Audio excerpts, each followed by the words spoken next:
Sir ఒకసారి ఇక్కడ గట్టిగా చదువు.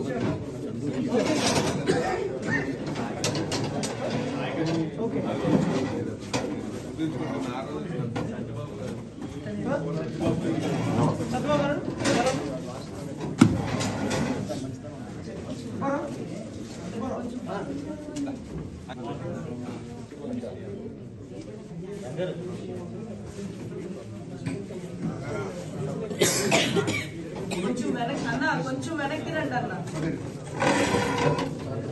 Okay sir, done sir. Sir అక్కడ ఉండదు సార్. తిరుగుతున్నారు, రోజుకి 20 గంటలు తిరుగుతున్నారు. 4వ వారు ముఖ్యమంత్రి చేసినటువంటి వ్యక్తి 74 సంవత్సరాల వయసు కలిగిన వ్యక్తి.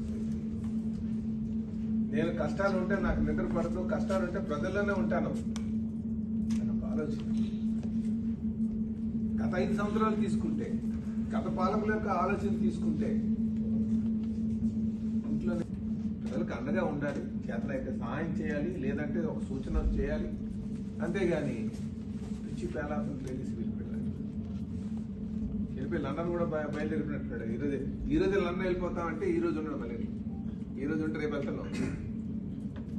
ఓకే, వీళ్ళకి ఏదో ఎక్కడో రాత ఉంది, నాయకులు అయిపోయారు తప్ప. ఏంటంటే సార్ మేము మాకు ఉద్యోగాలు అయితే వేసారు కానీ మేము ఓట్లయి మేము దింపలేము. ఇప్పుడైతే మినిస్టర్స్, ఎమ్మెల్యేస్ మనం అందరం వెళ్ళాము సార్. వాళ్ళు అప్పుడు పార్టిసిపేట్ చేయడం స్టార్ట్ చేశారు. వాళ్ళు వచ్చారంటే వీళ్ళ సెంట్రల్ ఆఫీస్ నుంచి పంపారని మేము చెప్తున్నామంటే, మరి వాళ్ళు మనకి సరి చేపితే పార్టీ తెలియజేస్తారు అని భయంతో కూడా కొంచెం కొంతమంది చేశారు.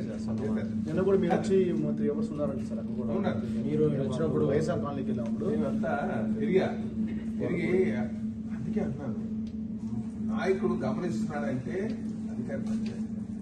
వీళ్ళందరూ నేను చెప్పాలి నిజంగా, చంద్రబాబు నాయుడు గారు ఈరోజు రైల్వే ట్రాక్ మీద అక్కడ పక్కన అందరూ అసలు చూడండి, ఆ తపన ఉండాలి మనిషికి అన్నవాడికి. ఎప్పుడు కూడా నాయకుడిగా మనం ఎదగాలంటే మన కష్టం మనకి అందులో ఎక్కిస్తుందబ్బా. మన పడ్డ కష్టం, మన ఆలోచన, అది తనువుకి ఆలోచన, మాట్లాడే విధానం, తనువు ఇలా కలిపి ఏకంగా త్రికరణ సిద్ధిగా చేయాల్సినటువంటి అవసరం ఉంది.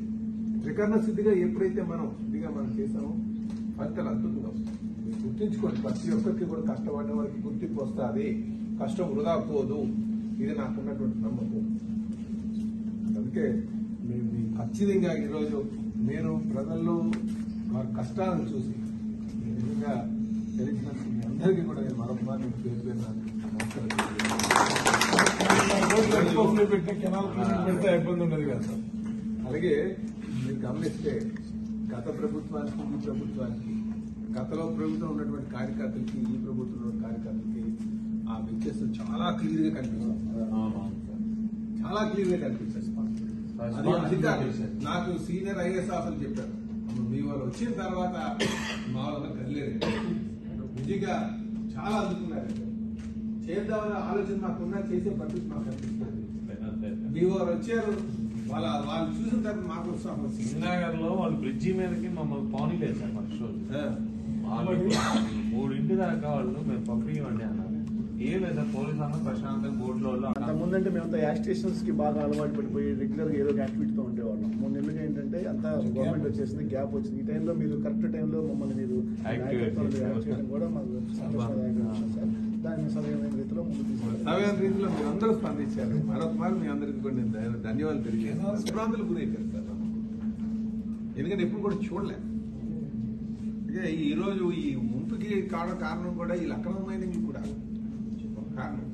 ఏమవుతుందంటే ఎక్కడో ఇసుక తోడిసిన వల్ల ఏమవుతుందంటే లోతు పెరుగుతుంది. లోతు పెరిగిన తర్వాత ఏమవుతుందంటే ఆ నీరు ఒక మారుగా పోటు కింద మారుతుంది.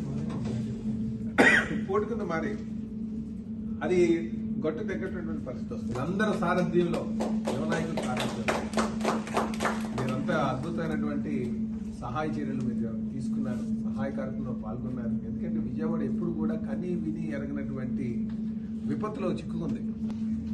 దానికి ఆయన అజయ్ జైన్ గారు, రాజాబాబు గారు ఆయన విశాఖపట్నం కమిషనర్ కింద చేశారు. వాళ్ళు ఆయన మాకు చెప్పింది ఏంటంటే సార్ మేము లారీలు వస్తున్నాయి, దించడానికి ఎవరు చేస్తారు? అధికారులు ఎందుకు చేస్తారు? నాకు నెలకైతే నాకు జీతం వస్తుంది కదా, నేను ఎందుకు దించుతాను అంటే ఈరోజు మన కుర్రలందరూ కూడా ఆయన చెప్తే నిజంగా నాకు చాలా ఆనందం అనిపించింది. నిజంగా పశు సైనికులు ఉన్నారు, ఏ కష్టకాలంలో సరే ఆదుకోగలరు ప్రజల్ని, ప్రజల పక్షం నుంచినటువంటి నాయకులు ఉన్నారు అని చెప్పేసి ఒక నమ్మకం వచ్చింది.